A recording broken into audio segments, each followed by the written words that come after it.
यहाँ पे जो पिकनिक स्पॉट बनाया है इको टूरिज़्म के लिए, ये बहुत ज़रूरी है यहाँ की जनता के लिए भी, ताकि जो भी सर ने बताया है उसी हिसाब से देखा जाए तो मन की शांति भी ज़रूरी होती है, परिवार के साथ समय बिताना भी ज़रूरी होता है, इसलिए बहुत ज़रूरी है। और यहाँ जो ये बना है पिकनिक स्पॉट, इसके लिए पूरे क्षेत्र में विकास होगा आने वाले समय में।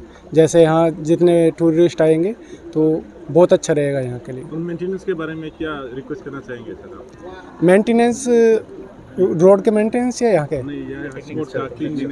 हाँ नहीं, क्लीननेस तो ज़रूरी है। वो मैं सभी से आग्रह करना चाहूँगा जो भी यहाँ पे आएँ वे इस चीज़ को मेंटेन रखें, और साफ़ सुथरा रहेगा पिकनिक स्पॉट तो अच्छा रहेगा, सभी के लिए अच्छा रहेगा। क्योंकि जो भी आएगा एक दिन करके चला जाएगा उसे ख़राब, तो जो अगले दिन आने वाला रहेगा उसके लिए थोड़ी समस्या पड़ेगी। इसलिए हम सभी को मिलकर, और मोदी जी ने भी स्वच्छ भारत अभियान चलाया हुआ है, सभी उसमें सहयोग भी कर रहे हैं, हम लोग भी कर रहे हैं, तो सभी को करना चाहिए इस चीज़ के लिए। धन्यवाद।